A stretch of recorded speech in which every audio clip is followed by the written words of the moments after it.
नमस्कार, मैं हूं संदीप चौधरी। सबसे बड़ा संडे स्पेशल आज मैं गंगा किनारे से कर रहा हूं। काशी नगरी में आया हूं। पीछे आप ये खूबसूरत नजारा देख सकते हैं।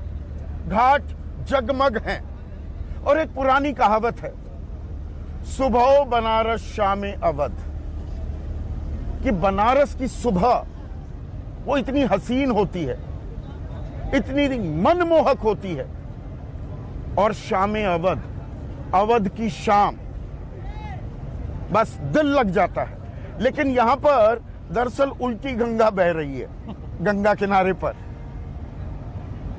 शाम बनारस का नजारा मैं आपको दिखा रहा हूं, लेकिन बात करेंगे अवध नगरी की, बात करेंगे उत्तर प्रदेश की राजधानी लखनऊ की, उस गद्दी की। वहां किस तरह का सवेरा, किस तरह का उजियारा आने वाला है इन विधानसभा चुनाव में, सबके जहन में यही सवाल है और पूरी ताकत भी झोंकी जा रही है। अब जो ये काशी नगरी शाम को ये जगमगाती है, मेरे पीछे दशाश्वमेध घाट पर अभी गंगा आरती भी चल रही है, हर रोज होती है। लेकिन कल यहां देश के प्रधानमंत्री और इस इलाके के, इस नगरी के, इस संसदीय क्षेत्र के सांसद नरेंद्र मोदी भी आने वाले हैं और काशी विश्वनाथ कॉरिडोर जो है उसके पहले चरण का उद्घाटन किया जाएगा। काशी विश्वनाथ जो मंदिर है वहां से एक खूबसूरत कॉरिडोर बनाया गया है, गंगा घाट से जोड़ेगा काशी विश्वनाथ मंदिर को। और यह 2019 में शुरू हुआ था काम। पहला चरण अभी पूरा नहीं हुआ है दरअसल, लेकिन पहले चरण को मुकम्मल अंजाम तक पहुंचाने की पुरजोर कोशिश चल रही है। और इसमें कहीं ना कहीं राजनीति भी है, राजनीतिक नफा नुकसान भी है। प्रधानमंत्री मोदी अगले 10 दिन में 3 दफा यहां आने वाले हैं। 2019 का चुनाव हो लोकसभा का, 2017 का विधानसभा का, आखिरी चरणों में यहां चुनाव हो रहे थे, प्रधानमंत्री आखिरी चरणों में ही आए थे। लेकिन यहां शुरुआत में ही पूरा जोर लगाया जा रहा है, क्योंकि जैसा गृह मंत्री अमित शाह ने कहा, अगर प्रधानमंत्री मोदी को 2024 में देश का फिर से प्रधानमंत्री बनाना है तो 2022 में योगी आदित्यनाथ को उत्तर प्रदेश का मुख्यमंत्री बनाना होगा। तो प्रधानमंत्री मोदी वो लगाएंगे क्या योगी की नैया पार? ये अपने आप में एक सवाल है। उधर गठबंधन मुकम्मल हो चुके हैं और ये मैंने पहले कार्यक्रम में भी कहा, अखिलेश यादव का जो रेनबो कोalition है कागज पर बड़ा अच्छा लग रहा है, लेकिन कागज और जमीन में दिन रात का अंतर भी देखने को मिलता है जब चुनावी नतीजे सामने आते हैं। ये एक कोरोना काल के बाद का चुनाव है। इस संकट, संक्रमण, आफत, आपातकाल में हम जिए। इसी गंगा नदी में लाशें प्रभावित होते हुए भी हमने देखी। बेरोजगारी एक समस्या है, महंगाई एक समस्या है। 120 रुपए के दाम देखे हमने पेट्रोल के, 110 रुपए के दाम डीजल के देखे। किसान आंदोलन 1 साल तक चला। तो विपक्ष के लिए बहुत सारे मुद्दे सजे हुए हैं, लेकिन अभी मुद्दों की गूंज नहीं है।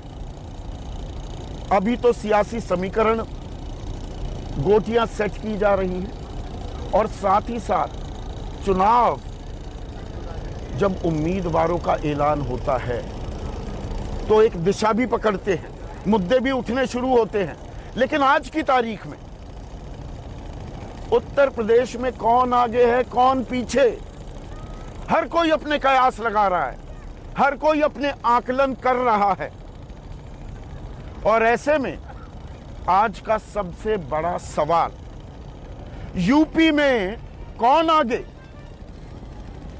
और दूसरा सवाल, काशी में प्रधानमंत्री का मेगा शो पलट देगा बाजी? चर्चा में मेरे साथ, और हम ये सवाल क्यों पूछ रहे हैं आज रविवार की संध्या में कि कौन आगे है यूपी में, देश के 3 सबसे बड़े सफोलॉजिस्ट मेरे साथ जुड़ गए हैं। प्रदीप गुप्ता, एक्सिस माई इंडिया के सर्वे सर्वा, और पश्चिम बंगाल में थोड़ा गच्चा खा गए थे, वरना इनका 5-6 साल का ट्रैक रिकॉर्ड देखो तो ही हिट्स दी बुलजाई। मेरे साथ CSDS के संजय कुमार हैं, सी वोटर, लगातार पहले हफ्ते दर हफ्ते नब्ज टटोल रहा था उत्तर प्रदेश के लोगों की, अब हर रोज नब्ज टटोल रहे हैं यशवंत देशमुख। इसके अलावा वरिष्ठ पत्रकार प्रदीप सिंह, आशुतोष सत्यहिंदी.com नाम का एक डिजिटल प्लेटफॉर्म चलाते हैं, और मेरे सहयोगी सुकेश रंजन इस खूबसूरत नज़ारे का मेरे साथ आनंद ले रहे हैं। और आज हम कुर्सियों पर भी नहीं बैठे हैं, आज हम बेंच पर बैठे हुए हैं, और अभी अभी जिंजर लेमन टी का भी उसकी भी चुस्कियां ली हमने। तो यहां पर सबसे पहले यशवंत मैं आपसे जानना चाहूंगा, क्योंकि आप लगातार डिप टेस्ट कर रहे हैं, नब्ज पकड़ रहे हैं। अभी जो अब तक के आकलन है, जब सीटों की घोषणा नहीं हुई है, उम्मीदवारों की घोषणा नहीं हुई है, मुद्दे क्रिस्टलाइज नहीं किए हैं, लेकिन आज की तारीख में आगे कौन है, 4 कॉर्नर फाइट तो है, लेकिन क्या ये अब सीधा मुकाबला बीजेपी गठबंधन और समाजवादी गठबंधन में हो चुका है क्या? सुकेश, बल्कि मैं आपसे पूछूं, यशवंत के पास बाद में जाता हूं। देखिए, सीधा मुकाबला समाजवादी पार्टी और बीजेपी में है, ये बात कमोबेश क्लियर हो चुकी है। जो बाकी प्लेयर्स हैं वो एज पे हैं कहीं, वो कहाँ ठहरेंगे चुनाव में कहीं दिखते नहीं है अभी तक के हिसाब से। प्रियंका गांधी बहुत कोशिश कर रही है, लेकिन वो जो संगठन को खड़ा करने की कोशिश कर रही है, मेरी निगाह में वो लॉन्ग टर्म प्लेयर बनने की कोशिश कर रही है। तो आपको नैया किसकी डूबेगी? बल्कि यहाँ पर दीपक, ये नैया दिखाइए, और ये देखिए 1, 2, 3 और ये चौथी भी आ गई। 4 पार्टियां अपनी नैया लेकर पानी में आगे बढ़ने की कोशिश कर रहे हैं। गोता कौन खाएगा और कौन सी नैया आगे निकल जाए? देखिए, वही मैं कह रहा था कि जो कांग्रेस की नाव है, जिसकी खेवनहार प्रियंका गांधी बनी है, वो जो मुझे लगता है वो लॉन्ग टर्म पॉलिटिक्स कर रही है। उन्हें मालूम है कि जो हिंदी बेल्ट है उसमें पार्टी को मजबूत करना पड़ेगा। बिहार में कांग्रेस की हालत क्या है आपको मालूम है, 70 सीटें लड़ी थी, बमुश्किल 19 जीत पाई, और कहा यह जा रहा है कि अगर उन्होंने अच्छा कॉम्प्लीमेंट किया होता आरजेडी को तो शायद वहां एनडीए की सरकार चली गई होती। वही हाल उत्तर प्रदेश में है। 30 साल पहले वो शासन में थे, और उसके बाद बंगाल को क्यों भूल जाए? मतलब खाता भी नहीं खुल पाया, वो वाली हालत हो गई।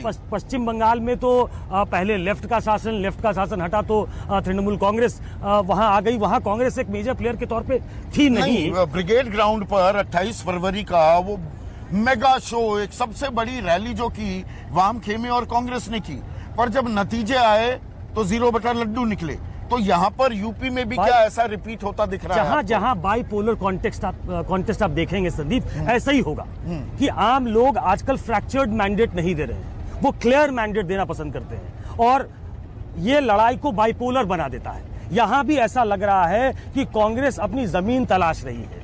बसपा के पास बहुत बड़ी जमीन थी, लेकिन वो उनके जो दलित वोटर थे, जो उनका 20 वोट हुआ करता था, 19 से 22% के करीब उनका वोट शेयर रहा करता था, वो सिकुड़ता जा रहा है? सिकुड़ता, वो श्रिंक करके बहुत कम हो गया है। वो जाटव वोटर तक सीमित हो गया, जो दलितों का एक खास वर्ग है, जो अभी भी मायावती के साथ बताया जाता है। और उसमें इंटरेस्टिंग फैक्ट ये है कि उनके जो वोटर थे, जो बाहर उनसे निकले, उनमें से अधिकतर ने रुख किया बीजेपी की तरफ।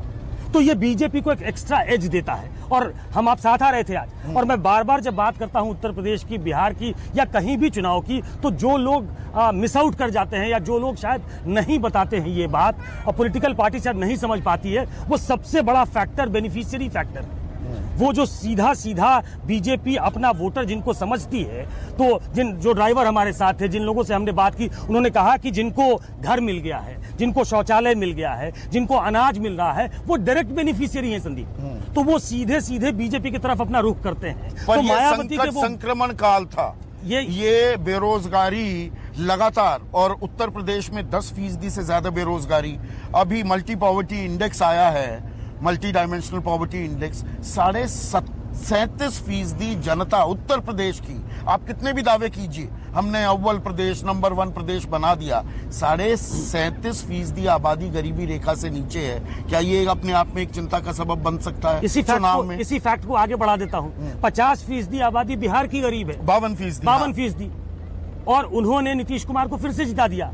ये आम लोग ये पॉवर्टी इंडेक्स जो है शायद उसके आंकड़े नहीं देखते, वो उनके दिमाग में परम्यूटेशन, कॉम्बिनेशन, और जो हम ये अलायंस सीमेंट करने की बात करते हैं कि ये अलायंस अब सीमेंट हो गया है, ये अलायंस एक रेनबो कॉलिशन के तौर पे सामने खड़ा हो गया है, तो अल्टीमेटली बात घूम फिर कर वहां आ जाती है कि किसका अलायंस मजबूत है। तो बीजेपी जिस तरीके से उसका हिंदुत्व का जो अपना एक वोट बैंक था उसमें विकास जोड़ती है और उसके बाद एक कोलिशन बनाने की कोशिश भी करती है। समाजवादी भी पार्टी ने भी मोटे तौर पे वही कर लिया। समाजवादी पार्टी की रैलियों में अच्छा खासा रेला आ रहा है, लोगों का हुजूम है भारी। मैं ये बिल्कुल नहीं कह रहा हूं कि एक तरफा मुकाबला है, मैं ये कह रहा हूं कि ये मुकाबला बाइपोलर कॉन्टेस्ट में तब्दील होता दिख रहा है। ये बाइपोलर कॉन्टेस्ट क्या बीजेपी को एक संबल देती है, एक ताकत देती है कि बीजेपी को एज होगा, या फिर वो समाजवादी पार्टी की तरफ वो जनता चली आती है जो सीधा सीधा बाइपोलर कॉन्टेस्ट में दिख रहा है। मेरे साथ संजय कुमार जुड़ गए हैं CSDS के। संजय, सवाल बड़ा सीधा है, अभी आपने तो कोई ओपिनियन पोल नहीं किए हैं, लेकिन आंकड़े भी आ रहे हैं, हमें एक आभास मिलता है, हम भी सड़कों पर, गांव देहात में, गलियों में, शहरों में, आज हम बनारस में बैठे हैं, लोगों से बात कर रहे हैं, तो आपको सेंस क्या मिल रही है?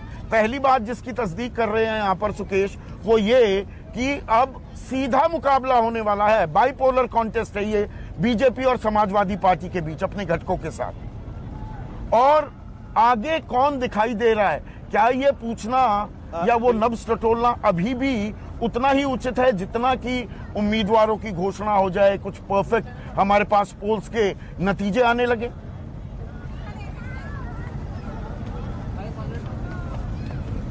संदीप, देखिए, इसमें कोई दो मत नहीं है कि भले ही हमें लगे कि मल्टी कोऑर्डिनेट कंटेस्ट है, क्योंकि यहाँ बीएसपी भी चुनाव लड़ रही है, कांग्रेस भी चुनाव लड़ रही है, समाजवादी पार्टी ने अपना गठबंधन किया है और बीजेपी ने भी अपना गठबंधन किया है, लेकिन ये सिर्फ पेपर पे 4 कोऑर्डिनेट कंटेस्ट है, मल्टी कोऑर्डिनेट कंटेस्ट है।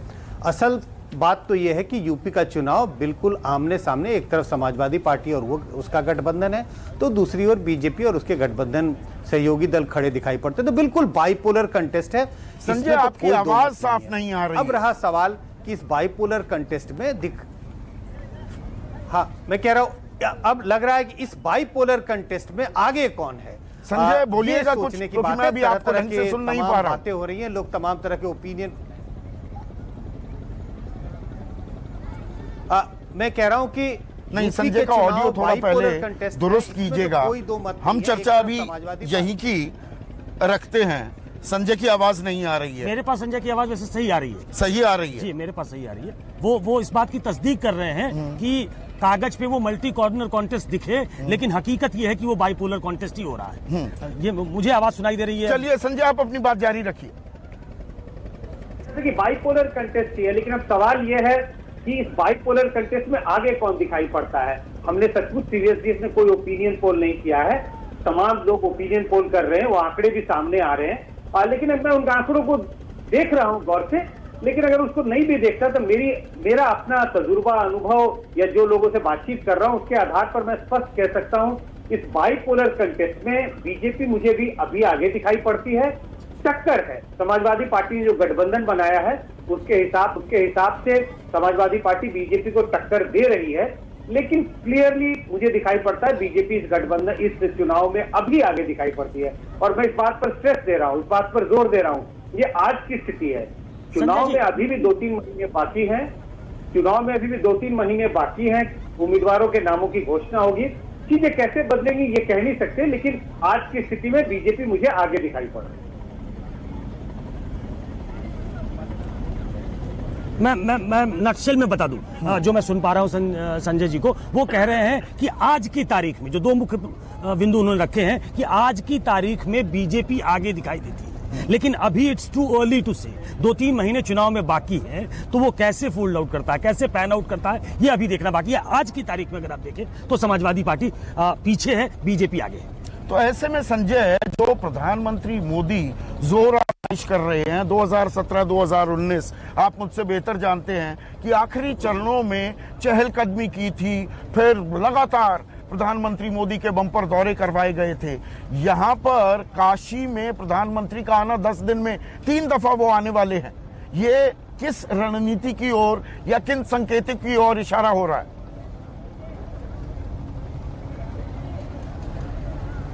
देखिए, रणनीति बहुत साफ है। साफ यह है, कोई कसर न छोड़ी जाए। वो बीजेपी अपने जरूर सर्वेक्षण करा रही होंगी, पता नहीं उनको क्या आंकड़े मिल रहे हैं, लेकिन मुझे लगता है बीजेपी को इस बात का आभास तो जरूर है कि आगे हो सकते हैं वो, लेकिन मुकाबला है।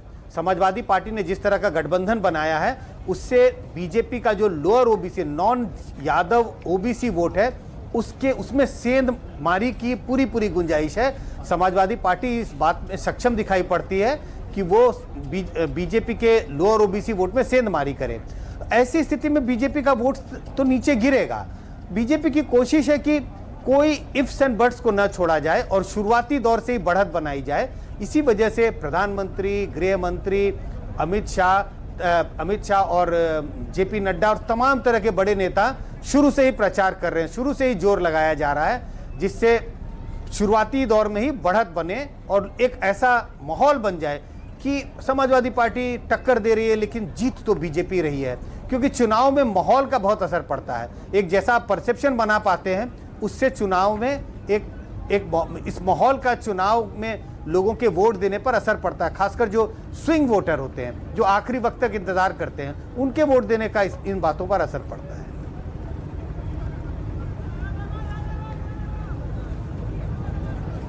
यहां पर एक और बात मैं संजय आपसे पूछना चाहूंगा। यूपी की जब भी राजनीति की बात होती है और बिहार में को भी इसमें जोड़ दूं, आरजेडी का भी एक वोट बैंक था और समाजवादी पार्टी की मैं बात करूं तो परंपरागत चश्मे से, पुराने चश्मे से अगर हम आकलन करें तो वो एमवाई फैक्टर की बड़ी बात होती थी, मुस्लिम यादव फैक्टर। ये बिहार में भी काम करता था और उत्तर प्रदेश में भी। लेकिन क्या वही फैक्टर इस बार भी काम करता दिख रहा है? जिस तरह से जिन्ना की बात हो, जिन्ना के मामले पर बैकफुट पर आने को तैयार नहीं और बल्कि फ्रंट फुट पर आकर खेल रहे हैं अखिलेश यादव, उनके घटक ओम प्रकाश राजभर भी, वो एमवाई फैक्टर पर बैंक कर रहे हैं या दरअसल इस बार चुनाव में वो एमवाई मुस्लिम यादव नहीं बल्कि महिला यूथ फैक्टर एक बड़ा फैक्टर हो सकता है इन उत्तर प्रदेश के चुनाव? नहीं, निश्चित रूप से अखिलेश यादव इस बात का जरूर प्रचार करेंगे कि देखिए, एमवाई जिसका आप प्रचार करते हैं, जिसका विपक्षी दल प्रचार करते हैं कि एमवाई का मतलब मुस्लिम और यादव, तो समाजवादी पार्टी इस बात का प्रचार कर रही है कि एमवाई का मतलब महिला और युवा है। लेकिन मन में तो जो वोट बैंक बनाया जा रहा है, जिन वोटरों को गोलबंद किया जा रहा है, वो तो सचमुच यादव और मुस्लिम हैं। लेकिन अगर समाजवादी पार्टी ने सिर्फ इसी गठबंधन पर उम्मीद की तो वो चुनाव नहीं जीत सकते। लेकिन हमें इस बात का ध्यान रखना चाहिए कि एमवाई तो इनके साथ जरूर खड़ा दिखाई पड़ता है। साथ ही साथ जिस तरह के छोटे छोटे दलों के साथ उन्होंने गठबंधन किया है, आरएलडी के साथ गठबंधन किया है, राजभर के साथ गठबंधन किया है, अपना दल जो कृष्णा पटेल का है उसके साथ गठबंधन किया है, और 2-4 छोटी छोटी पार्टियां हैं। इन सब पार्टियों का अगर आप जनाधार देखें तो इन सब पार्टियों का जनाधार छोटी छोटी ओबीसी जातियों में है। तो वो वोट बैंक भी इनकी तरफ आएगा। वो कितना आएगा, 1% आएगा, 2% आएगा, 10% आएगा, लेकिन ये जब वोट बैंक खिसकेगा इनकी तरफ, उसका नुकसान बीजेपी को होगा। तो सिर्फ एमवाई फैक्टर पर समाजवादी पार्टी चुनाव नहीं जीत सकती। समाजवादी पार्टी को एमवाई फैक्टर को बरकरार रखना पड़ेगा, प्लस एमवाई प्लस की जरूरत है, और समाजवादी पार्टी इसी का प्रयास कर रही है कि एमवाई प्लस में उसे कितने और वोट मिल सकते हैं। अगर एमवाई प्लस में एक बड़ा चंक उनकी तरफ आता है तो समाजवादी पार्टी शायद चुनाव निकाल ले। अगर एमवाई प्लस का जो वोट है वो समाजवादी पार्टी की तरफ खिसकता नहीं है, थोड़ा बहुत खिसकता है, तो वो टक्कर देते हुए दिखाई पड़ेंगे लेकिन चुनाव जीतते हुए दिखाई नहीं पड़ेंगे।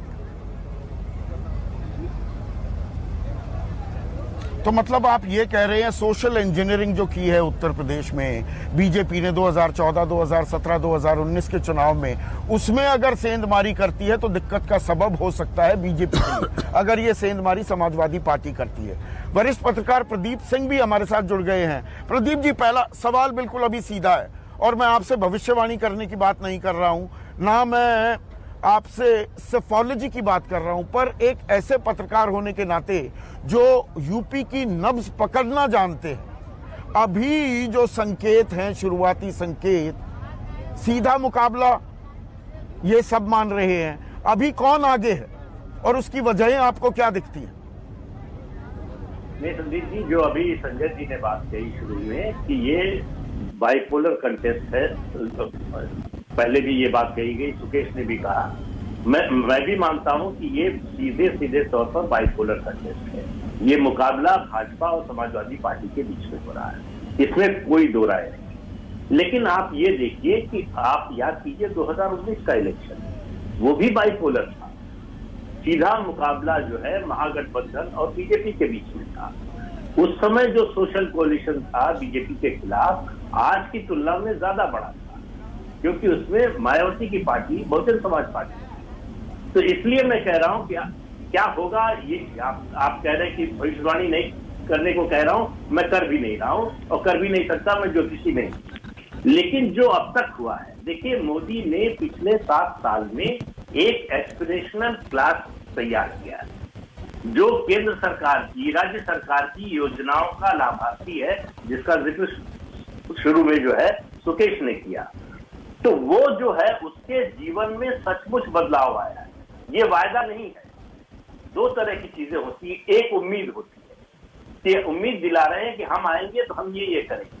समाजवादी पार्टी इस स्थिति में है कि वो कह रही कि हम अगर आए सत्ता में तो आपके लिए ये काम करेंगे।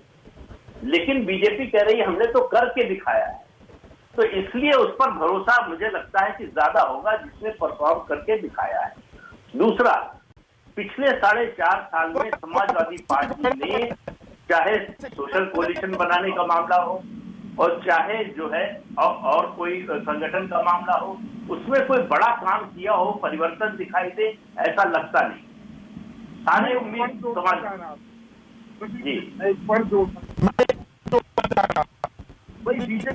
जोड़ना चाह रहा था, पर ये भाई बीजेपी ताल ठोक रही है, डबल इंजन सरकार की बात कर रही है, पूर्वांचल एक्सप्रेसवे पर लड़ाकू विमान उतारे जा रहे हैं, जेवर में एयरपोर्ट का, इंटरनेशनल एयरपोर्ट का उद्घाटन किया जा रहा है। ये बातें अपनी जगह हैं और जन कल्याणकारी नीतियां आपने भी जिक्र किया, संजय ने भी और सुकेश ने भी।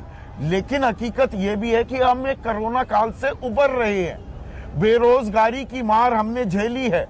10% से ज्यादा बेरोजगारी है आज की तारीख में उत्तर प्रदेश में। लोगों को नौकरियां नहीं मिल रही हैं। 70 लाख नौकरियों का वादा किया बीजेपी ने खुद। योगी आदित्यनाथ कहते हैं 6.5 लाख नौकरी ही दे पाए। तो क्या ये डबल इंजन जब होता है, डबल एंटी इनकम्बेंसी की मार भी झेलनी पड़ सकती है क्या? ऊपर से महंगाई लगातार बढ़ती जा रही है। कल आंकड़े आने वाले हैं महंगाई के, और बढ़ेगी महंगाई आने वाले दिनों में, संकेत ही है। नहीं, आप बिल्कुल ठीक बात कह रहे हैं। देखिए, इसकी आशंका तो हमेशा बनी रहती है जो सत्ता में होता है कि एंटी इनकम्बेंसी का असर होगा। लेकिन आप ये देखिए कि लोग जब तुलना करते हैं, फैसला करने जाते हैं, तो ये देखते हैं कि क्या इनको हटाकर हम जिसको लाने की सोच रहे हैं वो इनसे बेहतर परफॉर्म करेगा। उस आधार पर तय होता है। आप याद कीजिए 2009 का लोकसभा चुनाव, 2008 में जो है 26/11 हुआ, बॉम्बे में इतना बड़ा आतंकवादी हमला हुआ। बीजेपी ने बड़ी कोशिश की ये बताने की कि कांग्रेस ने जो है सरेंडर कर दिया, कोई एक्शन नहीं लिया। लेकिन लोगों को याद आया संसद पर हमला, लोगों को याद आया जो है अफगानिस्तान में कांधार में क्या हुआ। तो उनको लगा कि अगर ये होते तो ये भी इससे ज्यादा बेहतर तरीके से हैंडल नहीं कर पाते। तो अगर लोगों को लगता है कि नहीं, जिस तरह से हैंडल किया है 5 साल में योगी आदित्यनाथ की सरकार ने, उससे बेहतर कोई कर सकता है, तब उस विकल्प पर विचार करें। वरना नाराजगी के बावजूद 2 चीजें होती है। एक, सरकार से संतुष्ट नहीं है पूरी तरह से। दूसरा, सरकार के इतना खिलाफ हो गए हैं कि हर हालत में हटाने के लिए तैयार है और कुछ सोचने को तैयार है। वो माहौल मुझे जो है वो दिखाई नहीं दे रहा उत्तर प्रदेश को इस समय।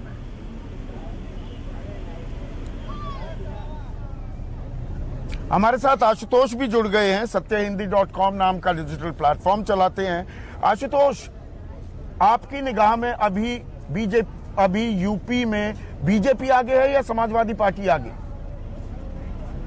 देखो, मेरी सबसे नहीं कि मैं कोई एस्ट्रोलॉजर तो हूँ नहीं जो इस बारे में कोई भविष्यवाणी करूं, लेकिन एक बात मैं बड़ी ईमानदारी के साथ और बड़ी मजबूती के साथ कह सकता हूं कि उत्तर प्रदेश के अंदर भारतीय जनता पार्टी एक बहुत ही मुश्किल में फंसी हुई नजर आ रही है और उसकी नैया एकदम भंवर में इस वक्त है।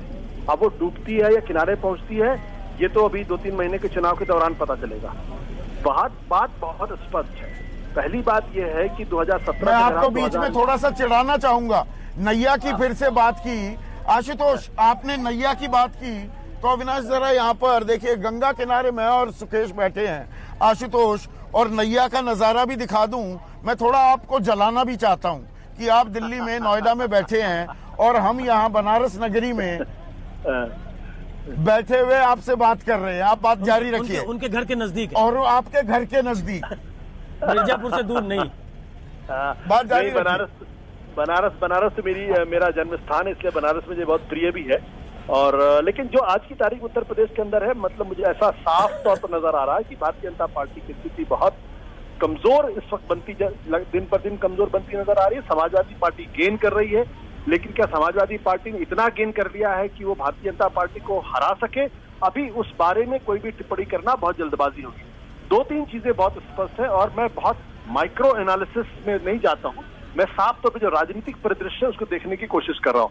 पहली बात यह कि 2017 में जो भारतीय जनता पार्टी की तरफ से जो सोशल इंजीनियरिंग की गई थी, वो सोशल इंजीनियरिंग और आज की तारीख में जो समाजवादी पार्टी के पास बहुत मजबूती के साथ खड़ी हुई है। आपको पता होगा किस तरीके से भी गोरखपुर में हरिशंकर तिवारी, हालांकि कोई बहुत राजनीति में बहुत वैसा बेहतर नाम नहीं है, लेकिन वो समाजवादी पार्टी में शामिल हुए हैं। इसके अलावा अगर आप देखें तो पश्चिमी उत्तर प्रदेश में आरएलडी उनके साथ खड़ी हुई है, और जो पूर्वांचल में अगर आप देखेंगे तो राजभर की पार्टी उनके साथ खड़ी हुई है। और उसके अलावा कई ऐसी दूसरी छोटी जातियों के साथ उनका गठबंधन इस वक्त चल रहा है जो दूसरी पार्टियों के साथ फिलहाल नहीं दिखाई पड़ता था, जैसे महान दल। तो महान दल बीजेपी, जो समाजवादी पार्टी पर आरोप लगता था कि वो सिर्फ यादवों की पार्टी है और अखिलेश यादव ने other than Yadav cast combination को अपने साथ खड़ा करने की कोशिश नहीं की। आज की तारीख में राजभर, जो पूर्वी उत्तर प्रदेश में 20% के आसपास राजभर, कम से कम 15 से 20% वोटर जो है वो राजभर समुदाय से है। महान दल में शाक्य है, सैनी है, मौर्य है, कुशवाहा है, और ये जो वोटर है वो 14% जो है वो पूर्वांचल और उत्तर प्रदेश के अंदर दिखाई पड़ते हैं। फिर इसके अलावा जनवादी पार्टी भी है, जनवादी पार्टी भी इनके साथ है। तो ये एक ऐसा कॉम्बिनेशन जो समाजवादी पार्टी ने तैयार करने की कोशिश की है। और अगर आप ध्यान से देखें तो उत्तर प्रदेश में जहां कहीं भी अखिलेश यादव जा रहे हैं, उनके मंच पर सिर्फ यादव नेता नहीं है, उसमें कुर्मी भी है, उसमें कुशवाहा भी है, उसमें बिंद भी है, उसमें शाक्य भी है, उसमें मौर्य भी है, और राजभर तो है ही, जाट भी दिखाई पड़ते हैं। ये इस बात को दर्शाता है कि जो सोशल इंजीनियरिंग 2014 में, यही बात प्रदीप सिंह, आशुतोष बीच में टोक रहा हूं, यही बात प्रदीप सिंह कह रहे हैं कि जो ये रेनबो कोएलिशन और सामाजिक तबके जो अलग अलग धड़े, आप कह रहे हैं क्यूमुलेटिव इफेक्ट हो सकता है, 2-3% इनकी वोट बैंक है, पूरे उत्तर प्रदेश की बात करूं, ये एक अच्छा खासा चंक हो सकता है। पर प्रदीप जी यही बात कह रहे हैं कि कागजों पर तो जो गठबंधन बुआ बबुआ का 2019 में बना था वो कहीं बेहतर था इससे भी, लेकिन नतीजे माकूल नहीं हो पाए। नहीं, देखिए, मुझे लगता है कि वो जो लोग 2017-2019 की तुलना 2021-22 से कर रहे हैं वो बहुत बड़ी भूल कर रहे हैं, क्योंकि 2017 में सब कुछ भारतीय जनता पार्टी के पक्ष में था। उस वक्त अखिलेश यादव के खिलाफ एंटी इनकम्बेंसी थी। इसके अलावा नरेंद्र मोदी के का तेजस्वी व्यक्तित्व और उसका एक औरा था। समाजवादी पार्टी ढलान पे थी, उनकी पार्टी के अंदर फूट पड़ी हुई थी। आज की तारीख में अगर आप देखें तो anti incumbency Bharatiya Janata party के खिलाफ है। नरेंद्र मोदी की लोकप्रियता लगातार ढलान पे है, और आप अगर ध्यान से देखें तो योगी आदित्यनाथ की जो छवि है वो उत्तर प्रदेश के अंदर कोई बहुत बेहतर नहीं है। जो लोग ये दावा करते हैं कि भारतीय जनता पार्टी तो 40% वोट पर बैठी हुई है और कितना कम होगी, तो मैं उनको एक बात बता दूं कि भारतीय जनता पार्टी जो है वो 2007 के विधानसभा चुनाव में 17% वोट था, 2009 में 20% वोट था, 2012 में 15% वोट था, लेकिन 2 साल के अंदर ये 15% वोट में 28% की वृद्धि होती है, 43% वोट हो जाता है, और भारतीय जनता पार्टी स्वीप करती है 2014 की लोकसभा में। लेकिन अगर भारतीय जनता पार्टी का वोट प्रतिशत 28% 2 साल में बढ़ सकता है, तो भारतीय जनता पार्टी का वोट प्रतिशत जो है अगर आधा भी गिरेगा, अगर 14% भी गिरेगा, अगर 10% भी गिरेगा, तो भारतीय जनता पार्टी की स्थिति बहुत खराब हो सकती है।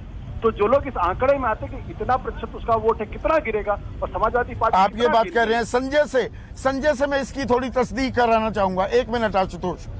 संजय, जो आशुतोष कह रहे हैं, प्रदीप कह रहे हैं कि देखिए डबल इंजन सरकार है, विकास के जो काम किए हैं उनकी गूंज सुनाई देगी। उसके पलट आशुतोष कह रहे हैं कि double anti incumbency might work, might be at work, और प्रधानमंत्री मोदी का जो करिश्मा है, ऑरा है, वो क्या घट रहा है? सवाल अब क्या पूछे जाने लगे हैं लोगों की ओर से? अर्ली इंडिकेटर्स जो आपके पोल्स बताते हैं वो किस ओर इशारा कर रहे हैं?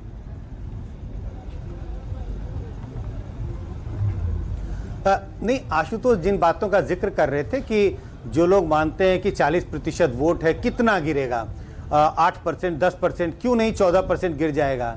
हो सकता है, मेरे पास कोई तर्क नहीं है जिस तर्क से मैं आशुतोष जी की बात को काट सकूं। हो सकता है 14% गिर जाए, हो सकता है 20% भी गिर जाए। गिरने का तो हो सकता है कि गिर जाए, लेकिन मुझे नहीं लगता है कि वो गिर रहा है। और क्योंकि जिसको आप एंटी इनकम्बेंसी मान रहे हैं कि स्ट्रॉन्ग एंटी इनकम्बेंसी है, डबल किसान आंदोलन की गूंज भी, कुछ आंकड़े इस बारे में कोई तस्वीर बयां कर रहे हैं। अब कानून तो वापस ले लिए, अब आंदोलन भी वापस ले लिया किसानों ने। जिस नुकसान की आशंका थी सरकार को, जिसके चलते दरअसल ये फैसला लिया गया, क्या वो डैमेज कंट्रोल हो गई है या damage has already been done? Sanjay, नहीं, मुझे तो पहले भी anti incumbency, strong anti incumbency कहीं दिखाई नहीं पड़ती है। नाराजगी है, स्टेट गवर्नमेंट से नाराजगी है लोगों को, लेकिन अगर शब्द का इस्तेमाल किया जाए कि स्ट्रॉन्ग एंटी इनकम्बेंसी, मुझे कहीं ऐसी चीज दिखाई नहीं पड़ती योगी आदित्यनाथ की सरकार के खिलाफ। केंद्र सरकार की जहां तक किसान आंदोलन का नुकसान की आशंका खास पश्चिमी उत्तर प्रदेश में, जैसे पश्चिमी उत्तर प्रदेश में 136 सीटें हैं, 109 बीजेपी ने जीती थी, तो किसान आंदोलन का कुछ नुकसान हो सकता है?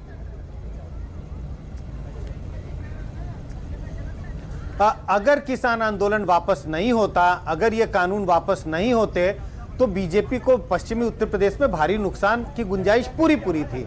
लेकिन अब ये कानून वापस हो गए, किसानों ने अपना आंदोलन वापस कर लिया, और अभी भी 2-3 महीने बाकी हैं। आप देखेंगे बीजेपी शायद मेरे समझ से कुछ जाट समुदाय के वोटरों को, के लोगों को टिकट दे देगी, तो उससे जो एंगर जो था किसानों के बीच में, जाट समुदाय के वोटरों के बीच में बीजेपी के खिलाफ, वो काफी कुछ सबड्यूड हो जाएगा, वो काफी कुछ नॉर्मलाइज हो जाएगा। तो बीजेपी को जितना नुकसान पश्चिमी उत्तर प्रदेश में जाट वोटर, किसानों के वोट के खिसकने से दिखाई पड़ता था कम से कम 10 दिन 15 दिन पहले तक, आज वो उतना नहीं दिखाई पड़ता। आने वाले समय में मुझे लगता है और ये धीरे धीरे कम होगा, और जितना नुकसान हो सकता था बीजेपी को, बीजेपी ने उसको काफी हद तक कम कर लिया, न्यूट्रलाइज कर लिया है।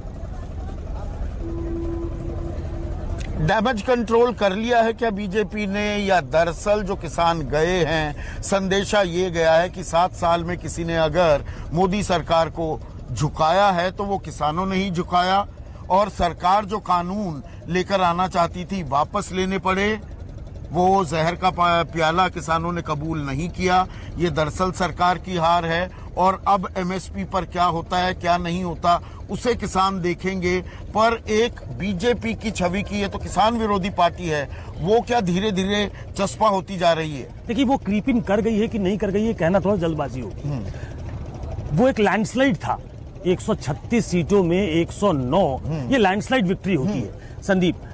वहां पे नुकसान होगा। और ये ग्रेटर पश्चिमी उत्तर प्रदेश की बात कर रहा हूँ। 91 की बात करें, 91 सीटें हैं, जिसे असल में उसको और घटा दे, अगर 72 सीटें, 71-72 में है, करीब 51-52 वो जीते थे। नहीं, 91 में से 72 जीते। हाँ, मतलब मैं ये कह रहा था कि इस नुकसान की इस बात की एप्रीहेंशन थी। ये किसान आंदोलन, किसान के जो कानून थे, जिनको किसान काला कानून कह रहे थे, वो वापस यूं ही नहीं लिया गया। इस बात को वे किया गया कि आखिर ये क्या चुनावी राजनीति में हमको परास्त करने के लिए एक बड़ा एमुनिशन हो सकते हैं क्या? और इसलिए बहुत सोच समझकर आप नरेंद्र मोदी के बारे में बाकी कुछ भी कहें, नरेंद्र मोदी एक 24/7 पॉलिटिशियन है, इसमें किसी को कोई शक नहीं है। वो अपनी गोटी ठीक से बिठाते हैं, इसमें किसी को कोई शक नहीं है। नहीं तो ये प्रचंड बहुमत वाली सरकार और नरेंद्र मोदी के बारे में जो उनका ऑरा है कि वो अपने फैसले पे वापस नहीं जाते, ये शायद दूसरा बड़ा फैसला है जो उनको वापस लेना पड़ा। एक लैंड एक्विजिशन बिल पे ऐसा फैसला हुआ था, और दूसरा ये कानून है जिस पे फैसला उनको अपना फैसला पलटना पड़ा। ये सोची समझी रणनीति है, लेकिन ये नुकसान को मिनिमाइज करने की कोशिश है। और चुनाव में अभी वक्त है संदीप, आपको मालूम है कि वहां पिछले कुछ सालों में जो वोटों का ध्रुवीकरण होता गया था, जिसकी वजह से बीजेपी ने बहुत तगड़ा इनरोड बनाया, नहीं तो आरएलडी की ऐसी स्थिति कभी नहीं हुई। दो बार अजीत सिंह अपना चुनाव खुद हार गए, 2 बार जयंत चौधरी अपना चुनाव खुद हार गए। तो ऐसे में एक बड़ा पोटेंट वेपन, एक तरीके से पॉलिटिकल वेपन वहां पे तैयार कर लिया था। पश्चिमी उत्तर प्रदेश में जो आप इशारा कर रहे थे, मैं साफ कर दूं, 2013 में जो मुजफ्फरनगर के दंगे हुए, और गांव देहात में कभी दंगे नहीं हुए थे, शहरों में होते थे। मेरठ में दंगे हुए हैं, मुजफ्फरनगर में दंगे हुए हैं, गांव देहात में नहीं जाते थे। तो वो सामाजिक ताना बाना था, वो उधड़ गया। जाट और मुसलमान वो 2 फाड़ हो गए।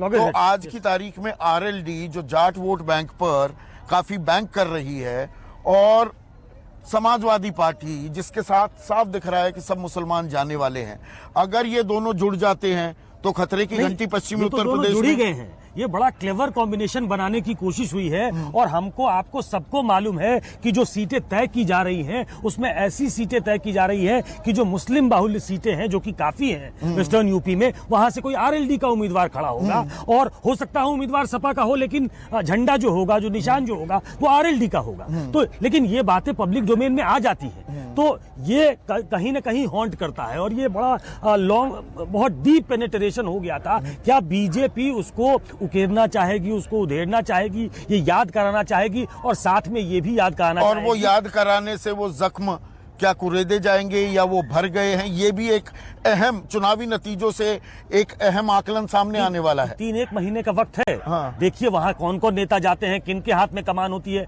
वो क्या बयान देते हैं, और साथ में ये भी याद कराया जाएगा कि किसानों के लिए, देखिए जो फौरी तौर पे फाइनेंशियल एड जो होता है ना, वो 6,000 रुपए साल, आप कुछ भी कह दे, इसका एक ट्रैक्शन होता है। तो क्या इसको भी प्रचारित किया जाएगा? कहा यह भी जा रहा है कि कुछ पर और भी एमएसपी अगर नहीं मिलती, मिलती, अगर 1975 का गेहूं है वो 1,000 रुपए में बेचना पड़ गया, तो 10 क्विंटल गेहूं में 10,000 9,000 रुपए का नुकसान हो जाता है किसान को। कुछ ये बात भी समझ में आने लगी है क्या? We are going too much into it. हमें जाना भी चाहिए, ये मुद्दा होना चाहिए। हाँ। लेकिन क्या एमएसपी पे पहले खरीद होती थी? हाँ। आज तक एमएसपी पे खरीद कितनी तो हुई? क्या बीजेपी ये समझा पाएगी? क्या ये मुद्दा बन पाएगा? ये बड़ा इशू भी मेरे साथ जुड़ गए हैं, और यशवंत लगातार हफ्तेवार पहले पोल कर रहे थे, नब्ज टटोल रहे थे, अब तो रोजाना का इन्होंने कार्यक्रम बना दिया है। तो यशवंत, आपके आंकड़े क्या कह रहे हैं? अभी उत्तर प्रदेश में कौन आगे? देखिए, मैं पूरी बात सुन रहा था ध्यान से, और संजय भाई भी ये बात बहुत समय से कह रहे हैं कि जो नुकसान है बीजेपी का, वो कितना भी हो, उनके पास में कुशन बहुत बड़ा है। और हमारे ट्रैकर में पिछले 6 महीने से लगातार हम इस बात को बता रहे थे कि एसपी और आरएलडी के गठबंधन को जो है संदीप, वो लगातार अपवर्ड मार्च पे है, और बीजेपी का एक डाउनवर्ड ट्रेंड था। लेकिन ये डाउनवर्ड ट्रेंड किस जगह जाके रुकेगा और अपवर्ड मार्च किस जगह जाके रुकेगा, ये पिछले महीने हमने आपके कार्यक्रम में सुना था कि क्या ये सैचुरेशन लेवल आ रहा है। और पिछले बार बातचीत से और अभी के बीच में बड़ी बात ये हो गई कि कृषि कानून वापस ले लिए गए। तो कृषि कानून के ऊपर तो संदीप ऐसा है कि मेरा बहुत स्पष्ट मानना है कि उससे हैमरेज रुक गया है। डैमेज कंट्रोल मतलब वापस रिपेयर हुआ है कि नहीं हुआ है, ये मैं नहीं कह सकता। ये आंकड़े अभी तक हमको नहीं बता रहे हैं कि कुछ रिपेयरिंग हुई है वेस्टर्न यूपी में, क्योंकि जितना डैमेज इस आंदोलन से या आरएलडी के अपस्विंग से जो होना था, वो लगभग हो चुका है। अब सवाल यह है कि हैमरेज रुक गया है, और यहाँ के बाद में रिपेयरिंग हो पाएगी या नहीं। तो ये अगले 6 से 8 हफ्ते का महत्वपूर्ण हिस्सा है जो हमको ट्रैक करके देखना है।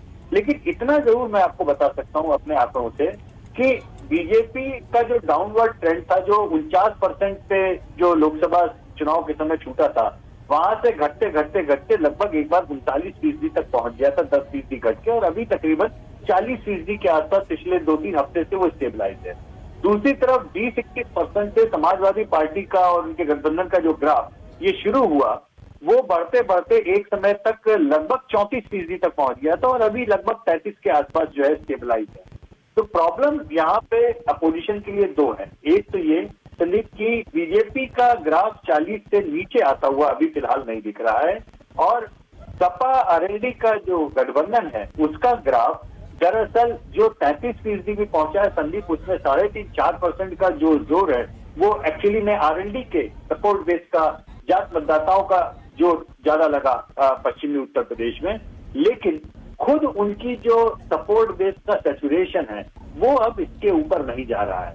दूसरे शब्दों में बोलें तो ठीक है, आरएलडी के गठबंधन के कारण पश्चिमी उत्तर प्रदेश में इसको एकदम से बीजेपी को हाथ पैर भी सूझे और सीटों और वोटों का नुकसान भी दिखाई दिया, लेकिन पश्चिमी उत्तर प्रदेश के डोमेन के बाहर जो बची हुई जो छोटी पार्टियों के साथ में गठबंधन की कवायद अखिलेश कर रहे हैं, उनका वो इम्पैक्ट नहीं हो रहा है संदीप, जो इम्पैक्ट आरएलडी के गठबंधन का हुआ समाजवादी पार्टी के। और पश्चिमी उत्तर प्रदेश के मुद्दे ऐसे में एक चीज बताइएगा,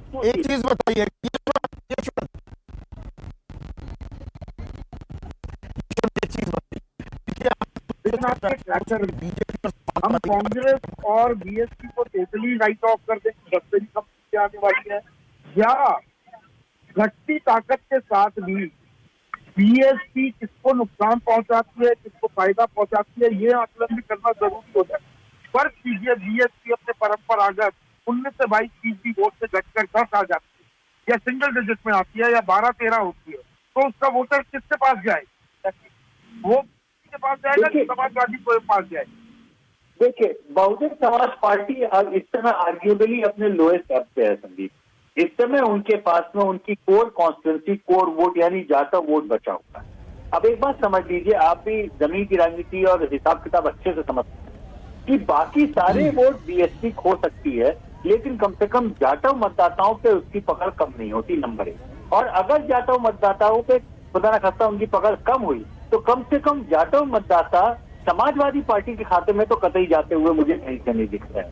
इसलिए बीएसपी का फर्दर डिसइंटीग्रेशन जितना होना था हो गया, उससे सपा को फायदा हो गया। सारे मुस्लिम मतदाता इस समय सपा के खाते में एक लाइन लगा के वोट देने के लिए तैयार खड़े हैं। लेकिन इसके बाद का बीएसपी का या कांग्रेस का डिसइंटीग्रेशन, तो जो मुसलमान बीएसपी को वोट करते थे वो सपा के पास, बाकी जाएंगे बीजेपी के पास। 30 सेकंड में एक जवाब चाहूंगा यशवंत। कांग्रेस पंचिंग वे अबव इट्स वेट, अब वो 40% महिला उम्मीदवारों को टिकट दे देंगे, घोषणा पत्र जारी कर रहे हैं, कहने को भीड़ भी आ रही है, ब्राह्मण भी थोड़े से लुभाने की कोशिश कर रही है कांग्रेस अगर अपनी उम्मीद से या हमारी उम्मीद से बेहतर प्रदर्शन करती है तो क्या किसे बीजेपी को नुकसान नुकसान करेगी? पहुंचाएगी? एग्जैक्टली, क्या बीजेपी को नुकसान पहुंचाएगी? बीजेपी को नुकसान पहुंचाएगी। अगर अपनी उम्मीद से बेहतर कांग्रेस प्रदर्शन करती है तो एक बात ध्यान रखिएगा संदीप, कांग्रेस के मौलिक आधार, मूलभूत आधार में अगर 2 वोट कैंप जो बचे हैं वो कुछ सीटों पे मुस्लिम मतदाता और कुछ सीटों पे अपर कास्ट मतदाता, ये उनका कोर है।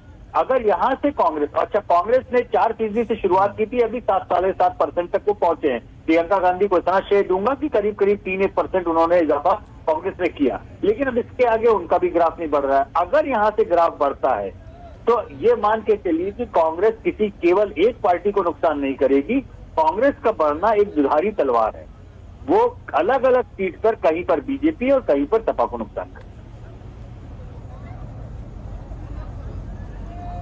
तो देखिए, आज की तारीख में, और हम भविष्यवाणी नहीं करते हैं, पर सबसे दिग्गज लोग मैंने आज इसीलिए बुलाए थे कि वो अपना आकलन बताएं।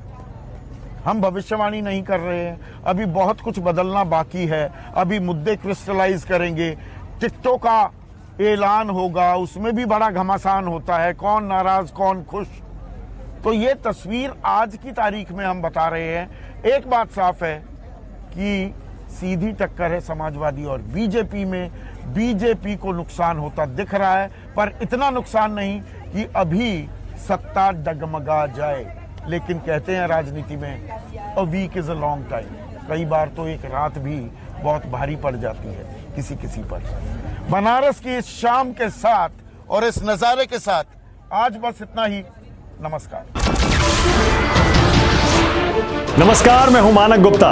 अगर आपको हमारा ये वीडियो पसंद आया हो तो इसे लाइक और शेयर जरूर करें, और हां, हमें सब्सक्राइब और फॉलो करना ना भूलें ताकि आप देश और दुनिया की कोई खबर मिस ना करें। तो जुड़े रहिए हमारे साथ और देखते रहिए न्यूज़ 24।